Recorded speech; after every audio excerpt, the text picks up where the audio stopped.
अस्सलाम वालेकुम। मैं आज पाई बनाने लगी थी तो मैंने सोचा मैं अपनी रेसिपी भी आपके साथ शेयर करूं। बहुत सारे लोगों को मैंने यूट्यूब पे देखा है, सब लोग बनाते हैं डिफरेंट तरीक़ों से, हर एक का डिफरेंट तरीका है। कुछ मसाला भून के बनाते हैं पहले, कुछ बॉयल कर लेते हैं।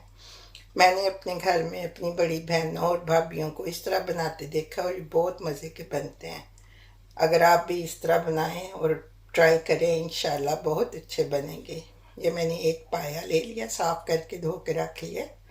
2 प्याज हैं बड़े, 1 लहसुन की गट्ठी है, 2 इंच अदरक का टुकड़ा पीस के रख कर लिया, 1 टेबल स्पून नमक, 1 टेबल स्पून सूखा धनिया, 1.5 टेबल स्पून मिर्ची है, हाफ टी स्पून हल्दी, 2 बड़ी इलायचियाँ और 2 दालचीनी के टुकड़े हैं।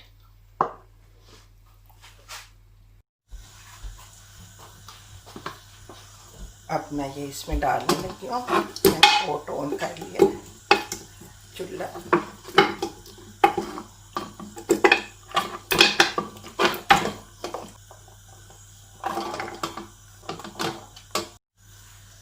ये इसमें प्याज के बड़े बड़े टुकड़े, क्योंकि जितनी देर में इसमें गलना है, इन्होंने करीबन 2-3 घंटे हल्की आग पे ये पकते रहेंगे तो ये गल जाएंगे साथ में खुद ही। रफली से पीस करके बस डाल दें।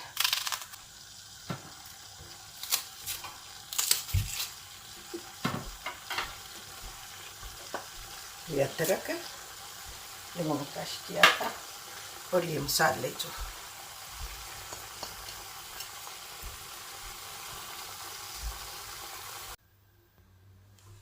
ये इसके साथ में 2-3 चम्मच शान के पाया मसाला भी डालने लगी हूँ, क्योंकि इसमें इन्होंने काफ़ी सारी और चीज़ें भी डाली होती हैं। अगर घर में अवेलेबल ना हो तो ये फिर इसमें सारा कुछ होएगा। ये 2 टेबल स्पून मैंने ये डाल दिए। बस अब इसको हिला के मैंने हल्की आग पे उबाला आ जाएगा तो ढक के रख देना। ये 4 घंटे पकेंगे, बड़े अच्छे गल जाएंगे।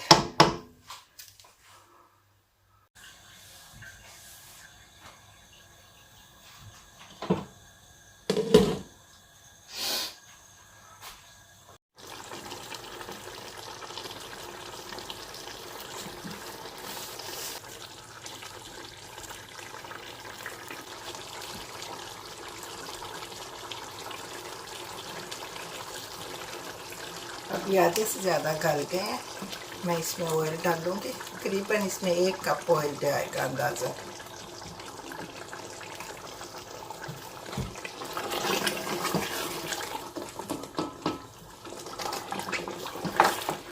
फिर इसको भून के इसमें मैंने थोड़ी सी मिर्चें भी और डाल ली हैं। मुझे लग रहा था मिर्चें थोड़ी है, इसका रंग भी ज़रा हल्का फीका फीका लग रहा था। इस स्टेज पे अगर आपको लग रहा है थोड़ी हैं तो आप नमक मिर्च और ऐड कर सकते हैं। वो पकते पकते जब भुनेगा तो उसमें पक जाएंगे।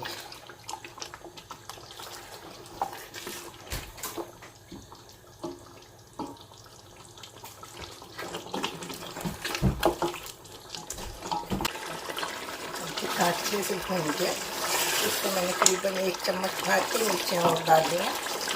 आप अपने टेस्ट के हिसाब से मिर्चें नमक ऊपर नीचे कर सकते हैं।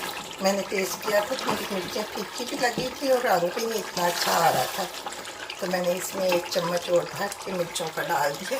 अब ठीक होंगे। और अब ये बिल्कुल रेडी है मसाला। देखिए कितना अच्छा आप भून गया। और इसमें पानी हमेशा गर्म करके डालें, ठंडा ना डालें। ये अब फिर 1 घंटा करीबन पकेगा तो बिल्कुल अच्छे से गल जाएंगे। जितना आपको शोरबा चाहिए, कई लोग इसका बहुत पतला शोरबा पसंद करते हैं, कुछ ज़रा मसाला मसाला सा रखते हैं। मुझे मीडियम सा पसंद है, तो जब करीबन 1 घंटा जब पकेगा तो ठीक हो जाएगा। अब सालन देखिए कितना अच्छा बन गया है, बहुत अच्छे गल गए हैं। अब मैं इसको इंशाल्लाह सर्व करने लगी हूँ। रंग भी देखिए कितना अच्छा आया है। कई बोटियों ने तो हड्डी भी छोड़ दी है, लेकिन शुक्र है कि सब ने नहीं अलग हुई हड्डियों से, कोई 1-2 ही हुई हैं। आप भी इस तरह इस तरीके से बनाएं। अगर आपको अच्छा लगे तो प्लीज़ लाइक एंड सब्सक्राइब करें। शुक्रिया। अब ये मैंने सर्व कर दिया है। बहुत अच्छी शक्ल आई है, मज़े का लग रहा है। और मुझे कमेंट्स करके बताएं कि आपको कैसा लगा ये तरीका।